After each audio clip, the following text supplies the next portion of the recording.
tala ndenge président Félix a géré Congo na lobby vraiment ki mokonzi utaka ya solo na nzambe. Esengaki sagesse ebele, esengaki morale ebele, esengaki pe soutien ebele. Yango nde place nini nazali koloba Mama Denise asali pe mosala makasi ye pe azalaki wana pona komotive mobali na ye. Congo ezalaki facile te. Place batikaki Congo na pouvoir à 18 ezalaki na C. Tango Félix saye makambu oya kutani nango esengaki bomoi na ye eleka ndenge tolobaka esengaki vraiment akufa to akacho. Mais nzamba sungaki Félix apesi ye sagesse oya lobi te Congo esengeli tambola boye te. Esengeli na luka mindele na ebisa bango awa ezali 50-50 moto oyo alingi koya coopérer na République démocratique du Congo 50%, 50% makambo ezali wana ozu makambo na yo. Esengaki diplomatie ebele yango ndongonaki mokonzi ya mboka asione mokili mobimba batu babengi pigeon voyageur a voyageaki na ntina oyo lelo tomoni ba solution oyo lelo tozui bilo makambo oyo ezali concret oyo ezali kosimbama bandeko. Esengeli tozala reconnaissant ba peuple congolais. Esengeli tondimaka moto tango azali na bomoi. Bandeko, président boyo tokozwaye lisusu wapi? Félix Antoine Tshisekedi Tshilombo. Ye wana aulami na nzambe. Na 2023 oyo ya maponami na kosenga vraiment congolais alamuka. Ayeba lelo occupation esili na Congo. Occupation esili lolenge nini. Tango président Félix akuti bazali kobenga occupation. Koloba Congo ezali sous occupation. Mais Félix abandaki ko comprendre te loko nini akoki kosala. Mais na kosungama na bwanya na nzambe. Avandi atangi mikanda a comprendre que non sous occupation oyo ezali bongo ba Rwandais. Ezali bongo Paul Kagame na gouvernement na ye nde bazali ko occuper République démocratique du Congo na koyiba bongo mabanga na talo na kocha bongo bitumba oto bengi insécurité na ngambo ya est. Kaka ndenge président Félix alobaka pe alakaka alobaka kote kuna kimie ekokota pe esi ekoti tolobaka bosolo esi kolaka bato yango wana président Félix apusanaki pembeni ya Rwanda koyebisa bango bino ba Rwandais esengeli botika koboma bandeko na ngai esengeli botika koyiba mabanga motuya soko bozali na posa mabanga wana boya koluka yango problème ezali te ezali 50-50 50% mboka na ngai eko se retrouver mboka na bino pe eko se retrouver. Boye Rwanda yebaki azalaki na bintérêt. Boye Rwanda yebaki asa okipaki biso na kocha biso all mais na ba terroriste na M23. Rwanda boyaki abimisi bitumba oyo bozali koyoka bitumba ba M23. Président Félix avandaki bongo te, amemaki bongo mikanda, amemi bongo ba vidéo alakisi na sécurité Nations Unies atali alobi bato yonde bazali boy babomaka bato bozangi mawa kaka pona bayiba mabanga ya République démocratique du Congo. Nations Unies alobi bongo bazali ba terroriste. Président Félix akosala oyo nyonso alingi pote alongola bango na libanda ya République démocratique du Congo. Et président Félix avandaki bongo te azwaki mokano ya kotia kimie et kimie wana tango azali kobeta ba M23 na sima ba M23 bato babatamaki bongo ezalaki Paul Kagame na ba soldat na ye. Boyo kalikambo oyo eswangai boyo tozali kosisa mbula. Na kati ya bitumba wana biso tozali na mbango tokosomba manduki te. mais batu o bazali ko bundisha biso bango bapesi bango bakoki kosomba manduki ndenge balingi sans pour autant batu na nani, sans pour autant basala rapport na nani. Mais président Félix avanda ki ndenge wana te, abundi lelo République démocratique du Congo okoki kosomba manduki ndenge alingi. Yango nde bofungoli wana, bofungwami wana ezali grâce ya président Félix Antoine Tshisekedi oyo nzambe atiaki wana.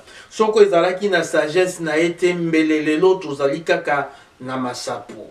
Et lelo esengeli tozala reconnaissant président Félix Béton asali génération Félix lelo bozali komona lolengeni ba civil bazali koya komi komisa bakota na kati ya armée ezali bongo pona kobundela mboka na biso, pona kobundela pona ko protéger mboka na biso. Ezali facile te ba soldat wana génération Béton Félix Antoine Tshisekedi au moins République démocratique du Congo azali pena besoin ya ba 40 ou 30 000 ou 50 000 hommes. Ezali bongo na sens wana nga ezali ko motiver nga koloba président Félix tikala na pote ozali vraiment kosala mosala ya motuya kaka président Félix Antoine Tshisekedi tango kokoso tope population na ye ezali na mikakatano azali kopusana koyeba ezali nini ezali eloko motuya bisika inso population azalaki na problème président Félix apusanaki pona ko-intervenir pona koloba banzela oyo ye alobaka akosala lelo ekoma réalité tozali komona soko totamboli na République démocratique du Congo bokomona vraiment banzela lolenge esalemi na ville ya Kinshasa place nzela ekitisaka lopango tango mosusu na 10 000 lelo batie makadam mapango wana ematiti na 50 000 bandeko eloko Félix asali na République démocratique du Congo banda Congo ezala Congo etikala kosalema te budget de 4 milliards ti 16 milliards bandeko ezali eloko moko ya kopesa longonya pote ezalaka facilité pe ezalaki facilité pour na président Félix tolela bongo douane biso bana poto lolenge nini biloko na biso emataka talo soko tolingi ko dédouanier lelo bazali kosala au profond ya banana mai wana ekosala biloko na biso euti koto ekoti mbala moko na kati ya République démocratique du Congo ekoleka lisusu bamboka mosusu te ezali ya kopesa ye pe longonia na koyebisa bandeko na biso ya République démocratique du Congo na mbula oyo président Félix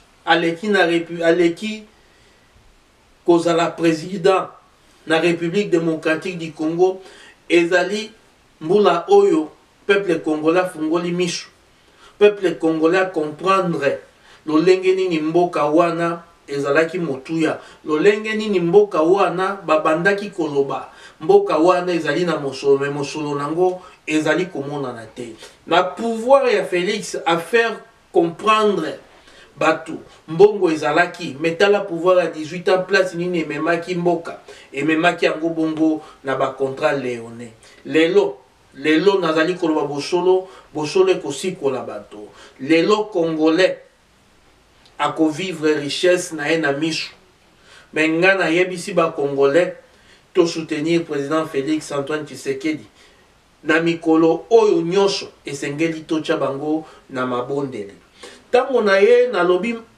tango na ye koloba plus forte Maman Denise Nyakero na ye kopesa ye longonia na bambula oyo nyonso eleki na fondation plus forte na ye ezali facile te ezalaki pe petete nyonso akokaki kosala epa bamama ezalaki petete kozwa bamama kozongisa bango na bitelo kopesa bango baformation kopesa bango elikia pe bakoki kozwir moto aye nango ezalaki bongo Mama Denise Nyakero na Fondation Plus Forte. Nalandi ye na ba conférence na ye, nalandi ye na ba discours na ye, ti aye kosala excellence.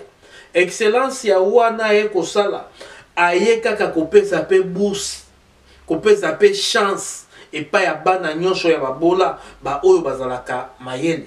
Na mbula moko azali bongo kobimisa bana zomi wana ye moko nde mutu akozwa bango en charge. Fondation Mama Denise Nyakero.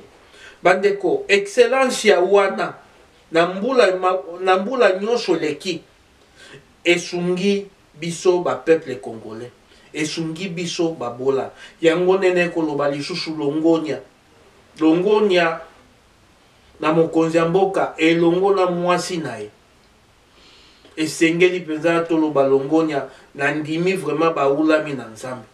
Yango wana boye mbula ezali kokene na kosila na koloba vraiment Nzambe apambola bango, Nzambe a soutenir bango, et batu oyo nanu ba comprendre te, ba comprendre Congo wana bayebaka kala ezali Congo ya lelo te.